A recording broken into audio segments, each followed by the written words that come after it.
kami dari kelompok 8 ingin mempresentasikan apa saja fungsi planning, organizing, dan controlling.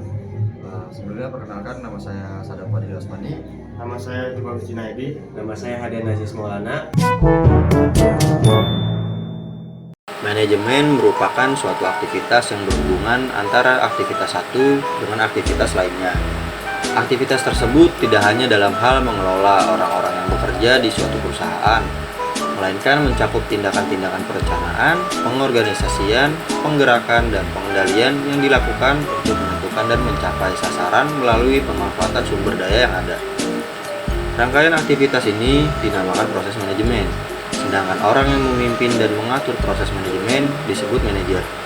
Peranan manajemen dalam organisasi, hal itu dapat dilihat dalam kehidupan sehari-hari. Selain itu terdapat juga proses organizing, struktur organisasi baris. Secara sederhana, fungsi manajemen adalah proses dinamis yang meliputi banyak elemen dan kegiatan.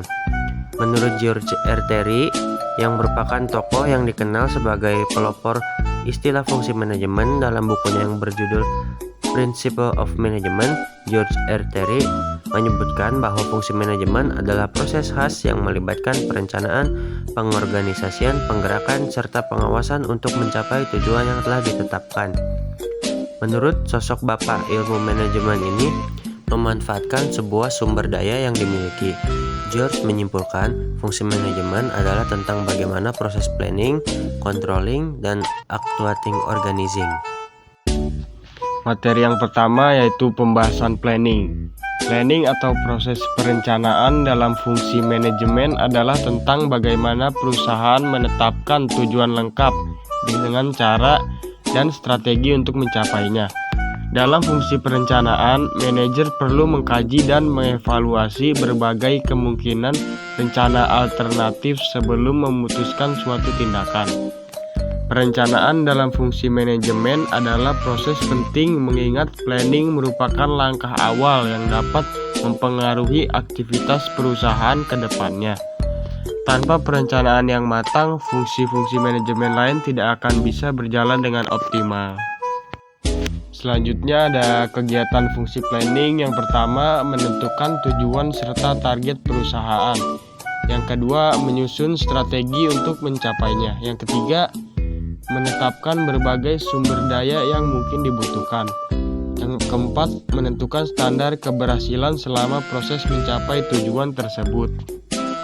Adapun syarat fungsi planning, yang pertama adanya tujuan yang jelas, yang kedua bersifat sederhana, yang ketiga fleksibel mengikuti perkembangan yang ada, yang keempat adanya keselarasan tanggung jawab dan tujuan di setiap bagiannya. Yang kelima, meliputi analisis di setiap detail pekerjaan, memanfaatkan segala sesuatu yang ada secara efektif. Adapun manfaat fungsi planning, yang pertama memudahkan proses pengawasan, yang kedua menjadi acuan dan panduan dasar jalannya kegiatan, yang ketiga menghindari kesalahan yang mungkin terjadi, yang keempat, jalannya tugas dan kegiatan akan lebih terorganisir di setiap sektornya.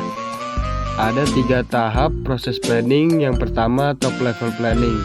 Top level planning merupakan perencanaan jenjang atas yang mengajukan panduan umum, pengambilan keputusan, rumusan tujuan, hingga petunjuk penyelesaian secara menyeluruh. Perencanaan dalam tahap ini bersifat strategis dan menekankan pada tujuan jangka panjang organisasi atau perusahaan. Yang kedua ada middle level planning. Middle level planning merupakan perencanaan jenjang menengah yang fokus dalam penyiapan berbagai teknik yang akan ditempuh untuk mewujudkan rencana tujuan. Perencanaan tahap ini berada pada level manajemen menengah yang sifatnya lebih administratif. Yang terakhir ada low level planning. Low level planning merupakan perencanaan jenjang bawah yang mengacu pada aktivitas operasional perusahaan. Umumnya perencanaan jenjang bawah ini diambil alih oleh manajemen pelaksana dan lebih fokus pada bagaimana cara menghasilkan. Pembahasan kedua ada organizing. Organizing atau proses pengorganisasian adalah 3 fungsi manajemen menurut para ahli yang berfokus pada pengaturan sumber data fisik dan manusia yang perusahaan miliki guna merealisasikan rencana tujuan. Biasanya Selanjutnya, fungsi organizing dipakai untuk mengelompokkan seluruh alat, tugas, orang maupun wewenang yang ada untuk tujuan pemenuhan rencana. Proses pengawasan dilakukan oleh manajer secara mudah dengan memanfaatkan fungsi pengorganisasian. Manajer dapat menentukan anggota kelompok, penanggung jawab 3 jenis klasifikasi tugas melalui fungsi organizing. Ada 3 fungsi organizing. Yang pertama, unsur fungsi organizing. Ada 3 unsur yang harus dipenuhi fungsi pengorganisasian. Ketiga unsur tersebut adalah: 1. Kegiatan yang diorganisir dilakukan semata-mata untuk mencapai tujuan. 2. Adanya implementasi dari rencana kegiatan yang telah ditetapkan. 3. Pengarahan sekelompok individu untuk saling bekerja sama.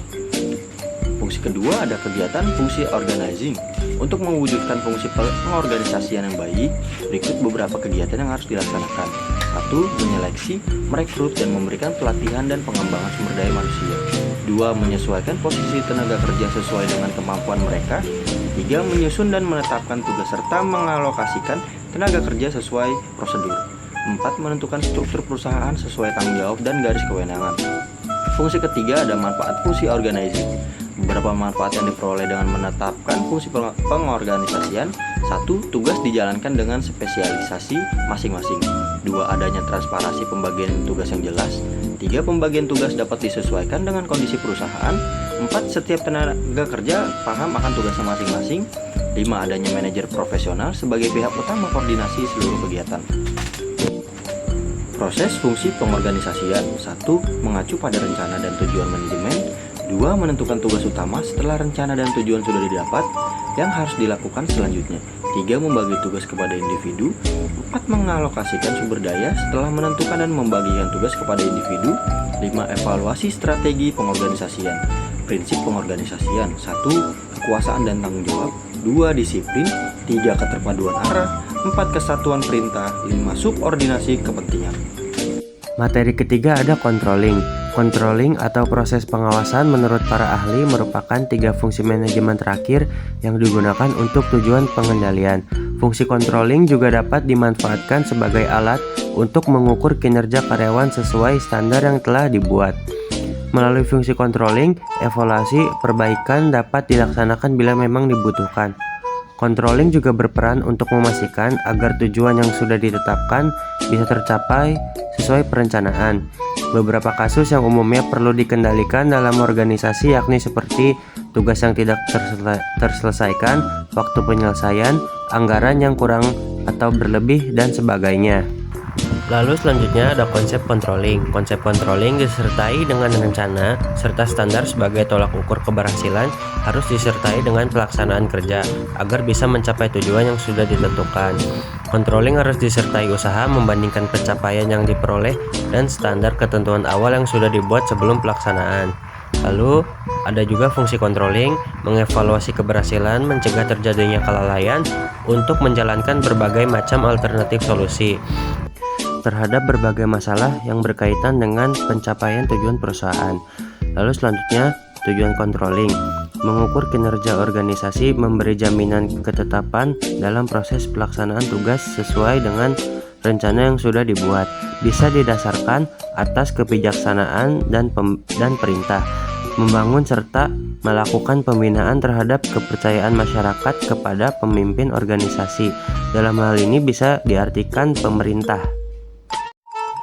Dan materi yang terakhir, planning, rencana yang baik juga memungkinkan tujuan dari organisasi atau perusahaan dapat tercapai. Selain itu, planning juga berfungsi untuk membuat strategi agar suatu ketidakpastian bisa menjadi lebih terarah di masa mendatang.